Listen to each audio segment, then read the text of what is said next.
नमस्कार, माझ्या चॅनलमध्ये तुमच्या सगळ्यांचं स्वागत आहे आणि आज आपण कॉन्ट्रॅक्ट मॅरेजच्या पुढच्या भागाला सुरुवात करणार आहोत. श्रावणी आणि पूजाने आधीच खूप जेवण तिला भरवलं होतं, त्याच्यामुळे आता तिचं ज्यूसचा एक घोट पिणंसुद्धा तिचं मन नव्हतं होत. आज तर तिने पूर्ण ग्लास प्यायली तर एक पाऊल पण चालणं तिला मुश्किल झालं असतं. पण ती कोमलला नाराज पण नव्हती करू शकत. अरे किती विचार करतेस आरुषी, फक्त एकच तर ग्लास आहे, कम ऑन पी ना आपल्या मैत्रीच्या नावाने, कोमल तिला मोटिवेट करत बोलली. आरुषीने एक नजर तिच्याकडे पाहिलं आणि मग डोळे बंद करून एक मोठा श्वास घेतला आणि ग्लास उचलून तोंडाला लावला आणि एकाच श्वासात पूर्ण ग्लास तिने पण संपवला. कोमल तिच्यासमोर बसून तिला ज्यूस पिताना पाहत होती. जसं जसं ग्लास खाली होत होता तसा तसा तिच्या चेहऱ्यावर हसू येत होता. तिचा प्लॅन सक्सेसफुल होताना दिसत होता. पूर्ण ग्लास संपल्यावर आरुषीचं पोट एवढा भरला होता का ती सांगू पण नव्हती शकत. आरुषीने खाली ग्लास कोमलकडे करत म्हणाली, हे बघ कोमल, मी पूर्ण ग्लास संपवला, आता तर ठीक आहे ना. आरुषी तो ग्लास टेबलावर ठेवत बोलली. कोमल तिचा हात पकडत म्हणाली, ऑफकोर्स, आज मी खूप खूप खूप खुश आहे, खूप म्हणजे खूप खुश. Thank you so much Arushi. आरुषीने पूर्ण ग्लास संपवला होता तरी पण कोमलला तिथून जायची घाई नव्हती. त्याच्यानंतर तिने एकदम फ्रेंडली आणि गोड वागत विचारलं, ऐक ना आरुषी, तुला वाईट नाही ना वाटणार तर तुला एक विचारू का? बरं ठीक आहे, विचारतेच मी. तू खरंच अक्षय राठोडला पर्सनली नाही ओळखत? तिचा प्रश्न ऐकून आरुषी थोडी चकित झाली होती. तिला कोमलकडून अशा प्रश्नांची बिलकुल अपेक्षा नव्हती. पण तिने चेहऱ्यावर जरा पण न दाखवता तिला उत्तर दिला, अगं असं काहीच नाही कोमल, मी तर त्याला फक्त 2 ते 3 वेळा भेटले असेल आणि प्रत्येक वेळा त्याला माझ्याकडे काही ना काही काम होतं, दॅट्स इट. हां रिअली? कोमलने थोडं सरप्राईज होण्याचे ॲक्टिंग करत बोलली. ओके.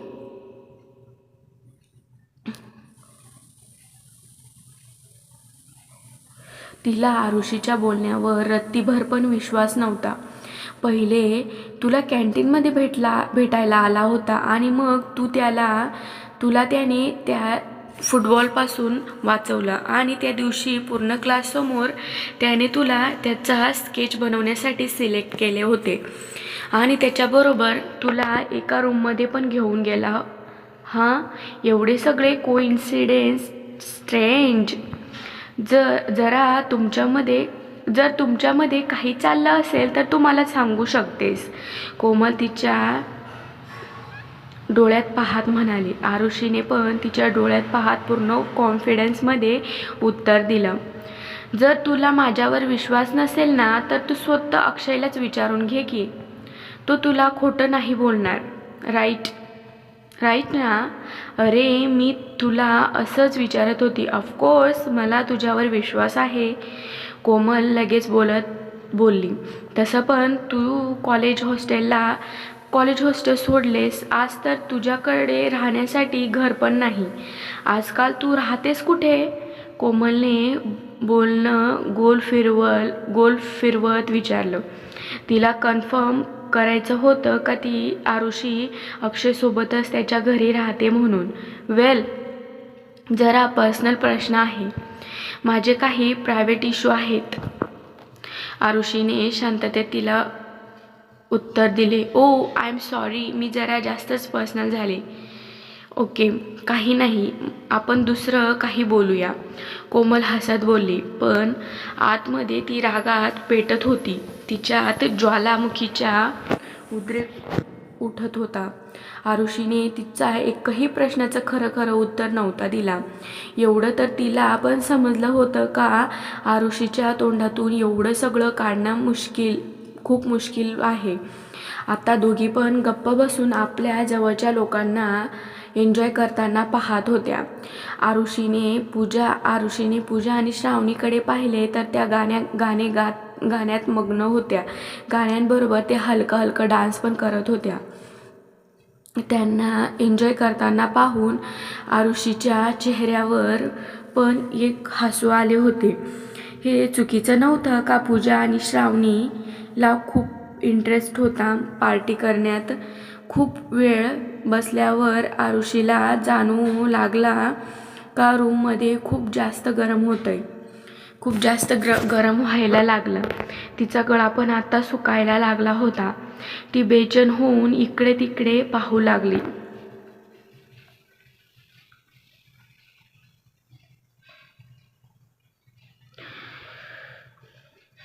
कोणी एसी तर बंद नाही न केले?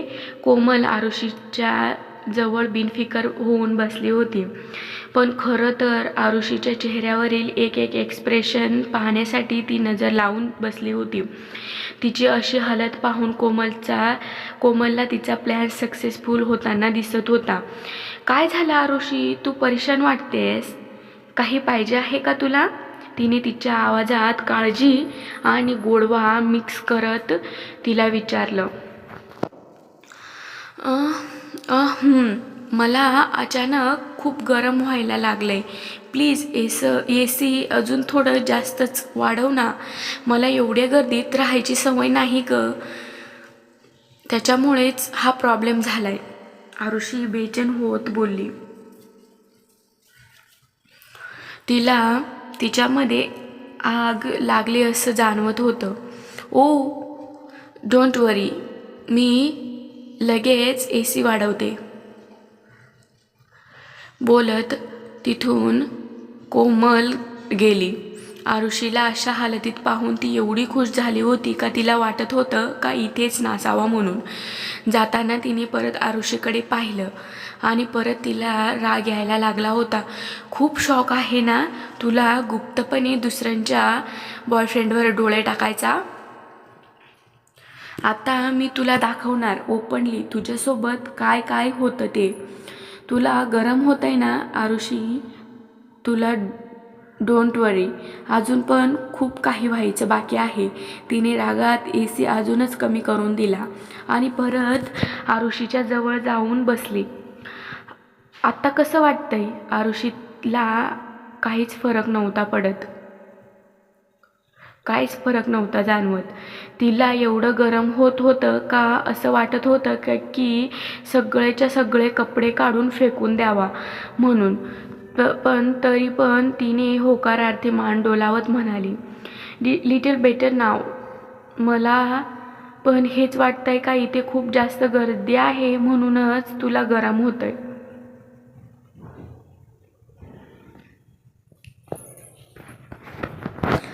आता तर मला पण गरम व्हायला लागलंय. कोमलने तिचा हात चेहऱ्याकडे हवा घालण्याचा नाटक करत बोलली. पण आरुषीला नुसतं गरमच नव्हतं होत तर तिचं तोंड आणि गळा पण सुकायला लागला होता.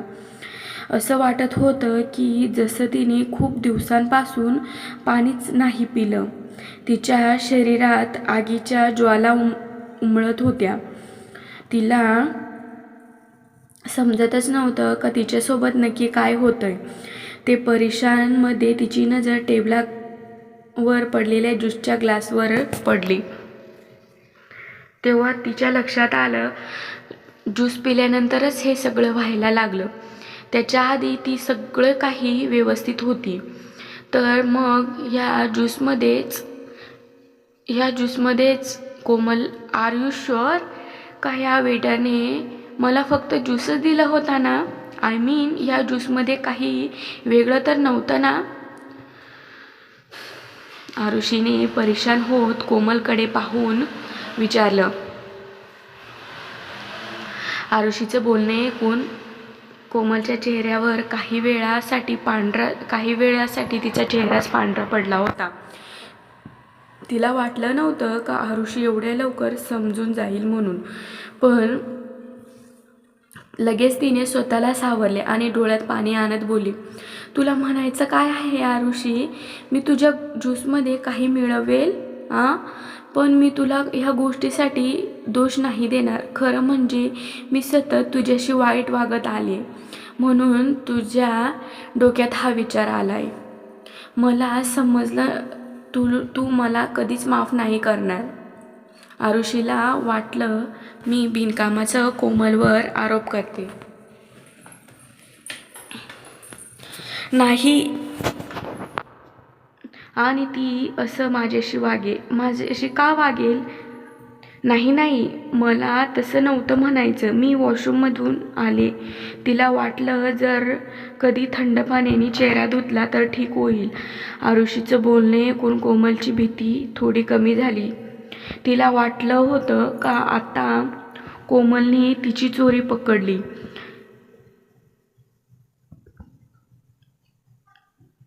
तिचा डाव उलटा नको पडायला ती काळजी करत म्हणाली. ॲक्च्युली काय आहे ना,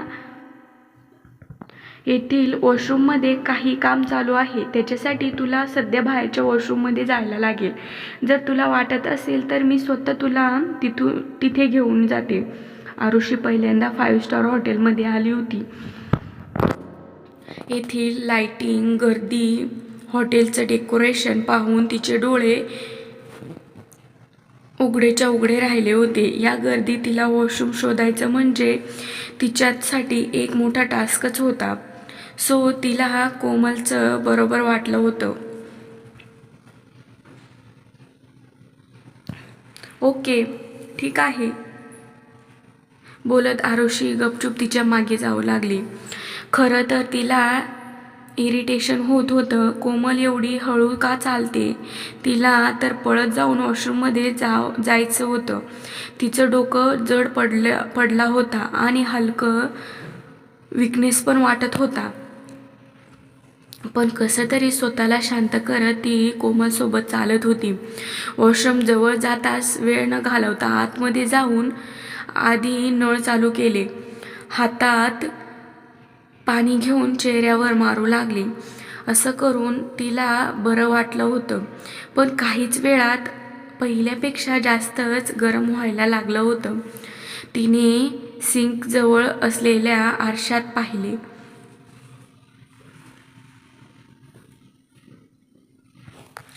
आणि चकितच झाली. तिचा चेहरा पूर्णपणे लाल झाला होता, जसं कोणीतरी लाल रंग लावलाय.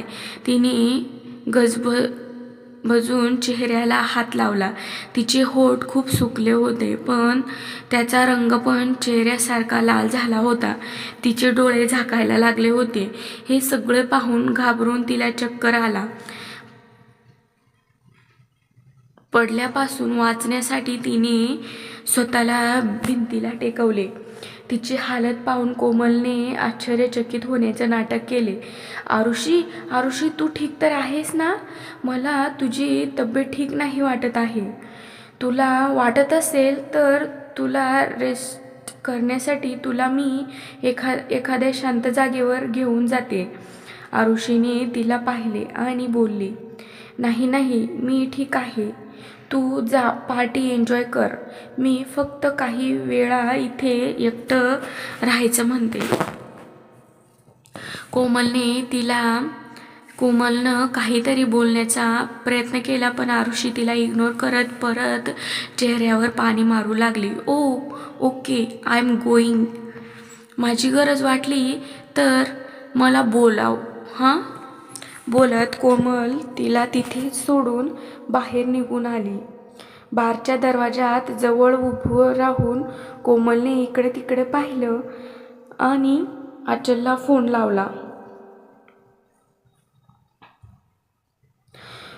फोन उचलतच ती बोलली, ड्रग्सचा असर सुरू व्हायला लागला. बरं झालं तू येथील वॉशरूम पण आधीच खराब केले, नाही तर माहिती नाही की तिने सगळ्यांसमोर तमाशाच केला असता. आत्ता पटकन तुझ्या माणसाला पाठव म्हणजे आपण आपल्या पुढच्या प्लॅनला सुरुवात करूया. दुसऱ्याकडे आरुषीला अजून पण समजत नव्हतं का आत्ता काय करायला पाहिजे म्हणून.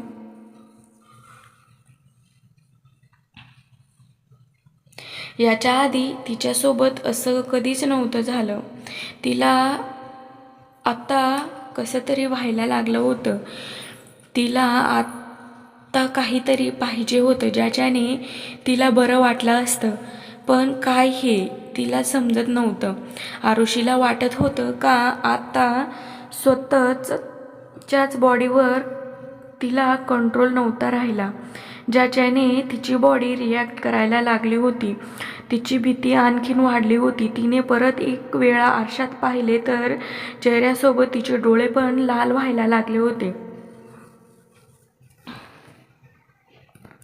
घाबरून तिने सेपरेट बाथरूमचा दरवाजा उघडला आणि स्वतःला बंद करून घेतलं. दरवाजा पूर्ण बंद नव्हता झाला. बाथरूममध्ये बसून हाताने पायाला झाकून ती स्वतःलाच मिठीत घेऊन स्वतःला नॉर्मल करत होती. तिच्या तोंडातून वेगळाच आवाज निघायला लागला होता. तिने लगेच डावा हात घेऊन स्वतःलाच चावली, कारण तिला फक्त असं वेगळा आवाज करण्यापासून तिला थांबवायचं होतं. आता तिला थोडं समजायला लागलं होतं का तिच्यासोबत नक्की काय होतंय. ऑफकोर्स ती एवढी पण मूर्ख नव्हती का तिला हे सगळं समजणार नाही म्हणून. तिला आश्चर्य ह्या गोष्टीचं वाटत होतं का तिच्याची असं कोण करू शकतो. कोमलचं वागणं आज खरंच खूप वेगळं होतं, पण तिने अपेक्षा नव्हती केली का ती असं पण काही करू शकते म्हणून. पण हे सगळं करून तिला काय फायदा होणार आहे, काय फायदा होणार होता. तर मग कोमलने नाही केले तर मग हे सगळं आरुषीसोबत कोणी केले असेल. मनातल्या मनात देवाला प्रार्थना करत होती की कोणीतरी तिला या सिच्युएशनमधून बाहेर काढावा. तिच्या हालतवर तिला आता रडायला येत होतं. सगळ्यात आधी तिला अक्षयचाच विचार आला. शेवटी तोच होता की जो तिला सगळ्या प्रॉब्लेममधून बाहेर काढायचा. पण तिच्या मनात भीती पण वाटायला लागली होती. जर त्याने तिला अशा हालतमध्ये पाहिले तर माहिती नाही किती नाराज होईल तो. पूजा आणि श्रावणी त्या दोघी पण तर इथेच आहेत ना, त्याच तिची मदत करतील. पण तेवढ्यात लक्षात आलं की ती बाथरूममध्ये आली होती. तेव्हा तिची बॅग ती टेबलावरच ठेवून आली होती. तिचा मोबाईल पण बॅगमध्येच राहिला होता. आत्ता ती पॅनिक व्हायला लागली होती. तिला याच्यातून बाहेर निघण्यासाठी कुठलाच रस्ता दिसत नव्हता. आत्ता ती देवालाच प्रार्थना करू शकत होती की तो काहीतरी जादू दाखवून तिला याच्यातून बाहेर काढेल. तेवढ्यात तिला समजलं का कोणीतरी बाथरूममध्ये आलाय. तिने डोकं वरती करून पाहिले तर तिच्यासमोर एक वेटर उभा होता. मिस आरुषी शर्मा, त्याने तिला विचारलं. आरुषीने होकारार्थी मान डोलावली. मला मिस्टर अक्षय राठोड यांनी पाठवलं आहे. त्यांनी तुम्हाला रूममध्ये जाऊन आराम करायला सांगितलं. माझ्याबरोबर चला, मी तुम्हालाच त्यांच्या रूमकडे नेतो. खूप वेळापासून गाणे गाऊन श्रावणी आणि पूजा पण थकल्या होत्या आणि तहान पण खूप लागली होती, म्हणून त्यांनी माईक वगैरे ठेवले आणि पाणी शोधण्यासाठी त्यांनी त्या टेबलाकडे पाहिलं जिथे आरुषी सोबत त्या बसल्या होत्या. पण टेबल रिकामा होता. त्या दोघींनी पूर्ण बारमध्ये आरुषीला शोधलं, पण कुठंच आरुषीचं नामोनिशाण नव्हता. ही आरुषी कुठे निघून गेली. तिने श्रावणीला परेशान होत बोलली. श्रावणी, अगं ती वॉशरूमला गेली असेल. परेशान होऊन दोघी पण त्याच टेबलावर वाट पाहू लागल्या. खूप वेळ वाट पाहिल्यावर पण आरुषी नाही आली तर तिला भीती वाटायला लागली होती. तसं पण अशा जागी मुलींना सेफ नसते. सगळ्याकडे लोक नशेत फिरत होते. श्रावणी आणि पूजा मनातच प्रार्थना करत होते की आरुषसोबत काही चुकीचं नको व्हायला म्हणून. तिने लगेच मोबाईल काढला आणि कॉल करू लागली.